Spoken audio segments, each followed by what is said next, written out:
青春。现在居然成了石雕宗师了。这些人，大小姐，大师，请问你和林雷大师邀请林雷大师来我们家做客？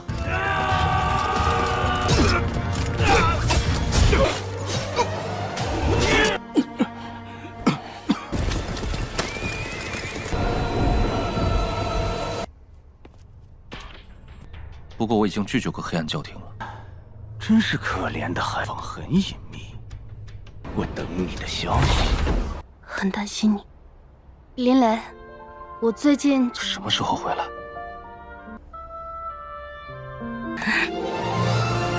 林雷，在下今天约你，是不是抓过一个怀孕的女人？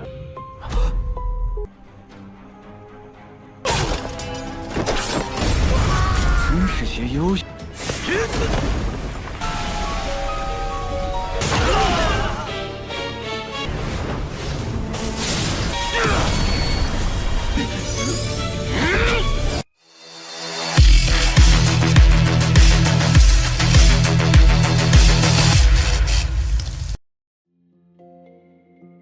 Halo semuanya, selamat datang di Ruang Silema. Bagaimana kabar kalian semua? Semoga selalu sehat dan baik-baik saja.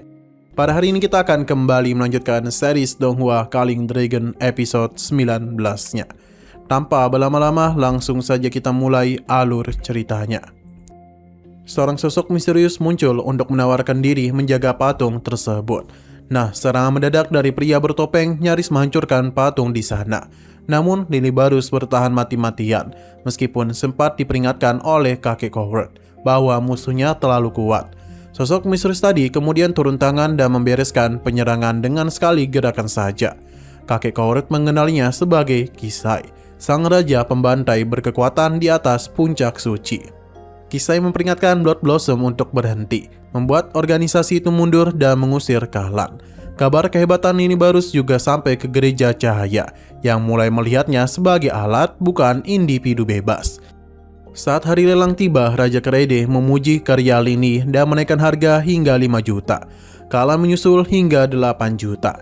Tapi tiba-tiba Kisai menawar 10 juta, membuat semua orang terdiam, kecuali Delia yang nekat melanjutkan penawaran melawannya. Cerita berlanjut, kedua belah pihak antara Delia dan Kisai terus menaikkan angka tanpa henti, hingga membuat semua orang kebingungan siapa gerangan yang menantang Kisai secara langsung. Pasalnya tidak ada satupun yang berani untuk beradu harga melawan Kisai. Bahkan sang Raja Kreide dan uskup dari gereja cahaya pun sampai tak berkutik. Di waktu yang sama, terlihat Delia yang sedang menulis sebuah surat, dan selepas surat itu selesai ditulis, dia pun meminta ajudannya untuk menyerahkan surat itu kepada Kisai. Sementara itu, Kahlan terlihat menjadi semakin frustasi menyaksikannya. Jika patung itu jatuh ke tangan orang lain, maka reputasi keluarganya otomatis akan hancur. Di tengah ketegangan antara pertarungan harga itu, Kisai seketika menerima sepucuk surat yang ditulis oleh Delia untuk dirinya. Entah apa isi dari surat itu. Akan tetapi begitu membacanya, ia seketika tertawa keras lalu berhenti menawar. Hingga pada akhirnya Delia pun dinyatakan menang dengan penawaran tertinggi. Ia secara resmi mendapatkan patung karya Lilibarus. Pada saat itu, para uskup gereja cahaya dan Raja Kreide tampak merasa begitu terkejut dengan keberhasilan dari Delia dari klan lainnya yang mampu membuat Kisai menyerah dalam lelang kali ini. Setelah itu, Kisai langsung pergi meninggalkan ruangan sambil membakar surat tersebut. Dan perasaan tidak menyangka kalau dirinya berhasil dibujuk oleh satu surat dari seorang wanita yang sangat muda dari dirinya. Usut punya usut, ternyata bahwasannya isi surat tersebut menyatakan Lilibarus adalah tunangannya. Sebuah klaim yang membuat Kisai mengalah dengan cara tak terduga. Setelah pelelangan, Lilibarus sempat berbincang sejenak dengan Delia sebelum kerumunan bangsawan yang bertemu dengannya menghampiri dirinya. Dan ketika itu, Delia dengan sigap mengurus para bangsawan tersebut, membiarkan Lilibarus pergi dengan leluasa. 青春。现在居然成了石雕宗师了。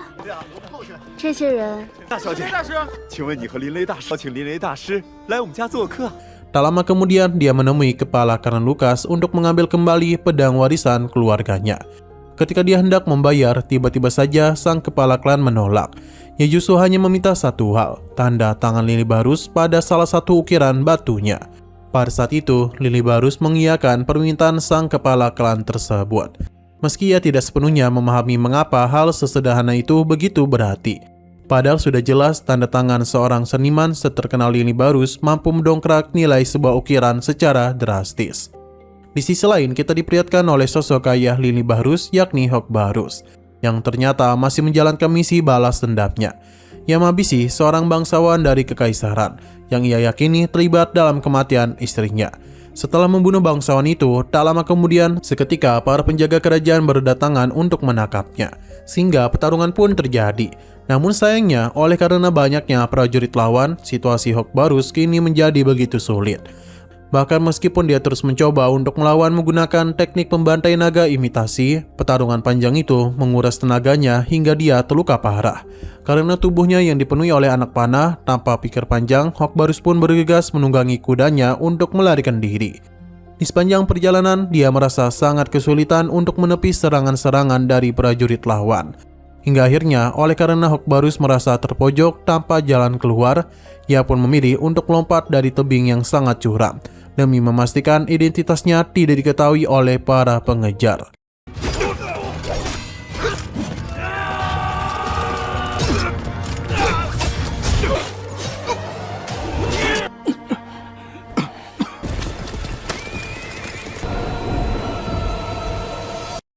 Sementara itu, Lini yang tidak mengetahui apapun tengah pulang dan hati penuh kebanggaan, membawa pedang warisan keluarga yang berhasil dia dapatkan dengan usahanya sendiri.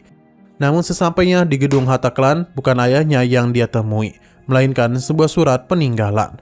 Di dalam surat itu, sang ayah mengaku bahwa ia sudah meninggal. Ia juga meminta maaf karena selama ini menyembunyikan kebenaran tentang ibu Lili Barus. Diceritakan fakta yang sesungguhnya. Usut punya usut, ternyata dahulu ayah dan ibunya diserang oleh bawahan Adipati Pedersen, adik kandung Raja Kraide sendiri, saat menginap di kota Venley. Ada pihak lain yang membantu mereka dari belakang, diduga berasal dari gereja Cahaya. Lili Barus teringat semua momen bersama sang ayah. Teringat pula pesan terakhirnya, bahwa Lili Barus akan selalu menjadi kebanggaannya.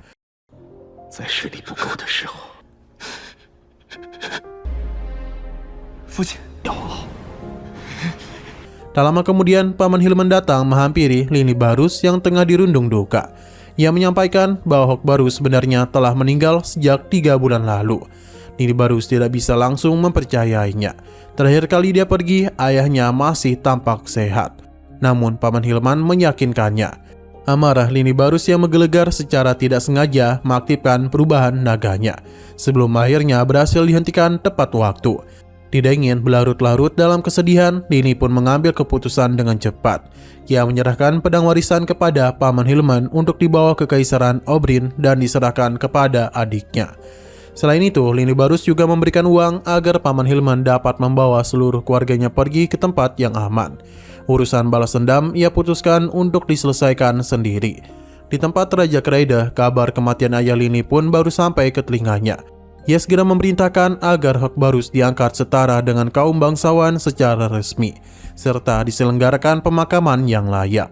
Sudah jelas bahwasanya semua itu dilakukan dengan satu tujuan tersembunyi, mendapatkan kesetiaan Lili Barus agar tetap berada di pihaknya. Singkat waktu di hari pemakaman, terlihat teman-teman Lili Barus hadir lebih dahulu untuk menyampaikan bela sungkawa dan memberikan ketenangan. Tak lama kemudian, selepas teman-teman Lili pergi secara mengejutkan, sosok utusan gereja kegelapan muncul secara diam-diam. Ia menyampaikan bahwa gereja kegelapan akan selalu membuka pintu baginya, kapanpun dia itu membutuhkan, bahkan menawarkan bantuan untuk balas dendam. Selain itu, dia mencoba untuk menggoda Lili Barus dengan meyakinkan bahwa kematian ayah Lili Barus menyimpan rahasia yang lebih dalam. Ia juga mendorong Lili untuk terus menggalinya.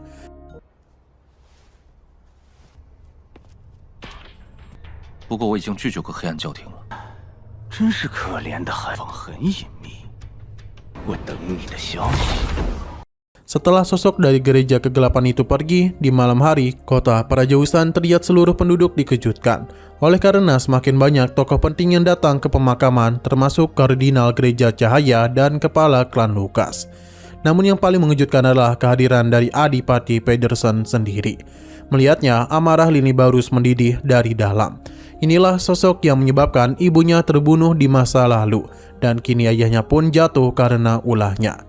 Di tempat pemakaman ayahnya, ketika Adipati Pedersen datang, terlihat Linibarus hampir tidak mampu menahan diri untuk mengaktifkan transformasi naganya dan menghabisi Adipati di tempat itu juga. Namun kakek Court yang menyadari hal itu segera mencoba menahannya. Adipati Pedersen bahkan dengan santai menghampiri Linibarus, menyampaikan rasa bela sungkawa dan mengundangnya untuk berkunjung ke kediamannya lain waktu. Linibarus diam menyimpan amarah itu jauh di dalam hatinya. Tak lama kemudian Delia datang. Ia penuh kekhawatiran, namun Lini berusaha meyakinkannya bahwa dia ini baik-baik saja. Ketika Raja Kraedi tiba, Delia berdiri di samping Linibarus untuk bisa menemaninya. Raja Kraedi memberikan penghormatan kepada Hokbarus dan secara resmi mengumumkan pangkat jabatannya menjadi setara bangsawan di hadapan semua orang yang hadir di sana. Setelah semuanya berlalu dan Linibarus tengah membereskan barang-barang peninggalan ayahnya, dia pun teringat kembali pada undangan Adipati Pedersen. Tiba-tiba terdengar ketukan pintu yang ternyata adalah Delia, yang mana dia ini masih mengkhawatirkan Linli. Ia menceritakan bagaimana kabar kematian ayah Linibarus membuatnya segera bergegas ke pemakaman. Namun Delia tak bisa berlama-lama, perintah dari klannya mengharuskannya untuk segera kembali. Ketika Linibarus bertanya kapan dia itu akan kembali, Delia menjawab mungkin 1 hingga beberapa tahun lagi. Mereka pun terdiam dalam keheningan sesaat sebelum tiba-tiba Delia meraih tangan Linibarus dan menciumnya. Ia pun pergi meninggalkan tempat itu. 很担心你，林雷，我最近什么时候回来？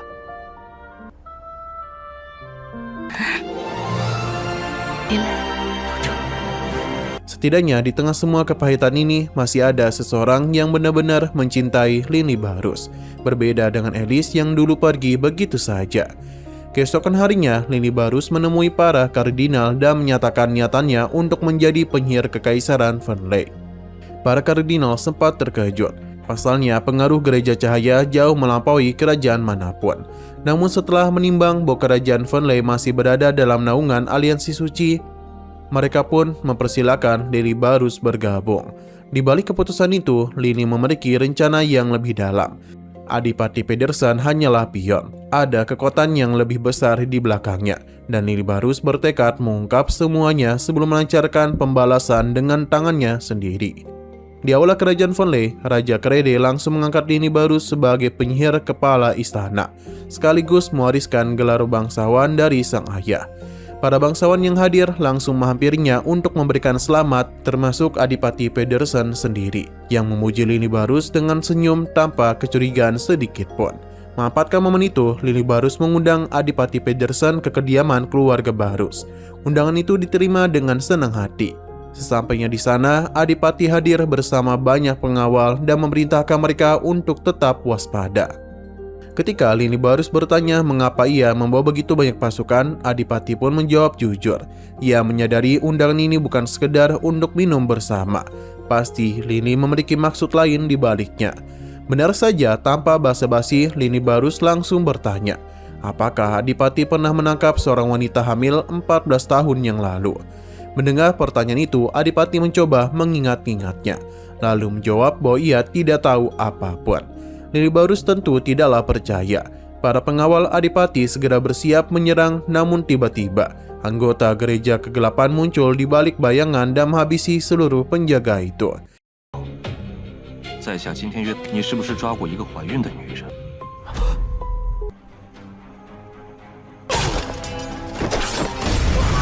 真是些优秀。Petinggi gereja kegelapan menyerang Adipati dan menghantamnya ke dinding. Lilibarus diperingatkan bahwa seluruh anggota yang datang berada di tingkat 7, sementara petingginya di tingkat 8. Sekali lagi, gereja kegelapan mengajak Lilibarus untuk bergabung. Sebagai jawaban, Lilibarus pun menyerang mereka semua dengan kekuatan sihirnya. Ini tentu adalah penolakan yang lebih berbicara daripada kata-kata apapun. Namun jumlah mereka terlalu banyak. Lilibarus terdorong hingga jatuh ke dalam kolam. Ketika salah satu musuh mulai mengejeknya, Lilibarus pun keluar dari kolam menggunakan wujud naganya dan langsung menghabisi si pengejek. Ia menyerbu para musuh yang tersisa, mengalahkan beberapa dari mereka sekaligus. Namun gereja kegelapan mengeluarkan senjata terakhir mereka, rantai kegelapan, untuk bisa mengikat Lilibarus. Diikuti requiem kegelapan yang memunculkan mata iblis di langit untuk bisa menghabisinya. Di kejauhan, para kardinal gereja cahaya menyaksikan kejadian itu dan menyadari asal kekuatan gelap yang muncul. Tepat ketika Lilibarus tidak mampu bergerak maupun kabur, Bebe muncul menghentikan serangan itu dengan melukai sang petinggi. Lilibarus pun melepaskan kekuatan penuhnya, menghancurkan mata iblis di langit, lalu mengalahkan seluruh musuh yang masih tersisa.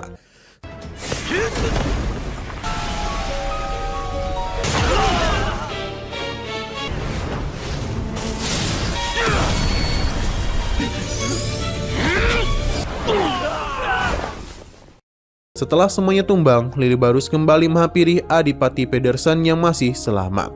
Di bawah tekanan, Adipati akhirnya mengaku dia hanya menjalankan perintah dan wanita hamil yang ditangkap itu diserahkan kepada Raja Kraide. Ia bahkan mengaku bahwa yang ditangkap bukan hanya ibu Lilibarus saja, melainkan beberapa wanita sekaligus. Semuanya atas perintah Raja Kraide. Kakek Korut mengkonfirmasi bahwa Adipati itu berbicara jujur. Lilibarus pun melepaskan genggamannya lalu menghabisi Adipati di tempat itu juga. Namun karena energinya benar-benar terkuras, ia kembali ke wujud semula sebelum para kardinal sempat tiba. Ketua Gereja Cahaya yang menerima laporan tentang kejadian ini segera memerintahkan agar Lilibarus direkrut ke dalam gereja mereka secepat mungkin. Pemuda sehebat itu tidaklah boleh dibiarkan berpihak ke tempat lain. Di sana, Raja Kraide sendiri, kabar kematian adiknya, yakni Adipati Pedersen, sampai ke telinganya. Ia mengira gereja kegelapanlah yang bertanggung jawab atas semua itu. Ia pun segera memerintahkan seluruh pasukan di kerajaan Fernley untuk bersiap membalas dendam. Tidak ada sedikit pun kecurigaan yang terarah kepada Lilibarus. Nah, jauh dari semua itu, di sebuah gua terpencil, sesuatu yang sangat tua mulai bergerak. Sosok monster iblis berwujud singa bersayap dan bertanduk muncul dari kegelapan melahap seluruh monster di sekitarnya. Bahkan naga api itu pun tidak luput dari jangkauannya. Ia memunculkan 6 sayap iblis di punggungnya, menandai dirinya sebagai tuan dari para monster. Berdasarkan hitungan waktu, makhluk ini telah disegel dalam gua ini selama lebih dari 5.000 tahun, sejaman dengan Kisai dan kakek Korut di masa hidup mereka. Ketika pedang warisan keluarga Barus diambil oleh Lili, segel yang menahannya rupanya melemah, membebaskan makhluk itu tanpa disadari siapapun. Ia memberitahu kalau Denny sudah lama tidak keluar. Ia pun tidak akan mengulangi kesalahan yang sama.